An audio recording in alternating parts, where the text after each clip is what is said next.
Iginigiit ni COMELEC Chairperson George Garcia na wala siyang itinatago. At bilang patunay, binigyan niya ng pahintulot ang Anti-Money Laundering Council na imbestigahan siya. Kaugnay ito sa akusasyon ni Sagip Party List Representative Rodante Marcoleta na sinuhulan umano ang isang opisyal ng COMELEC ng halos 1 bilyong piso kaugnay sa kontrata para sa poll automation. May balitang A to Z si Ace Cruz.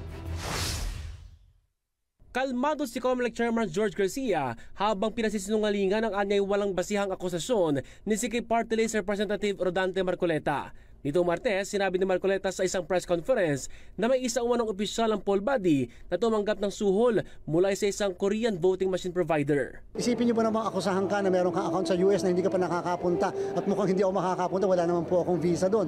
Akusahan ka na may mga properties ka at account sa Singapore, sa South Korea, sa China at napakaiba pa ibang bansa. Mga lugar po yun, yung iba po doon, hindi ko pa napupuntahan. Sumulat na si Garcia sa Anti-Money Laundering Council o AMLAC para payagan na may imbestigahan ng AMLAC at National Bureau of Investigation o NBI ang iba't ibang bank accounts na umunoy nakapangalan sa kanya. Inakusahan ni Marcoleta si Garcia na may halos 50 bank accounts sa Singapore, China, Hong Kong, Caribbean at Amerika na dinagposituhan umano ng katumbas ng halos 1 bilyong piso matapos na may award ang kontrata para sa poll automation sa eleksyon sa susunod na taon. Sa isang pahayag, iginit ng South Korean company na Miro Systems na siyang ginawaran ng kontrata na malinis at transparent ng kanilang transaksyon sa COMELEC at dekalidad ang kanilang voting machines. Dagdag pa ng kumpanya, napatunayan ito mismo ng COMELEC at election watchdogs nang bisitahin ang kanilang headquarters sa South Korea, bagay na sinigundahan ni Garcia. Tatandaan niyo po, nung nag-procurement kami, lahat ng citizens armed, lahat ng stakeholders, pati media, pati po ang Commission on Audit present at nagsabi maayos na maayos ang ating procurement.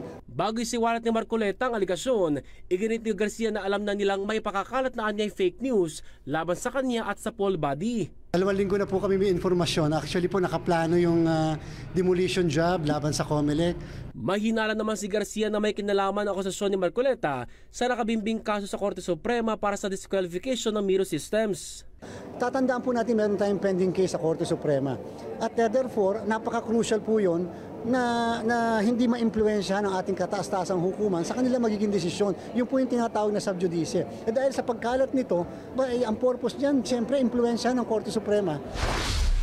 Nitong Abril, sinabi ng Korte Suprema na nagkasalang COMELEC ng pang-aabuso ng kapangyarihan matapos i-disqualify ang kumpanyang Smartmatic sa bidding para sa poll automation system kung kaya't walang naging katunggali sa bidding ang Miro Systems. Pero hindi na ipinawalang bisa pa ng Supreme Court ang kontrata sa Miro Systems dahil masyado ng dikit sa 2025 midterm elections. Para sa Balitang A to Z, Ace Cruz.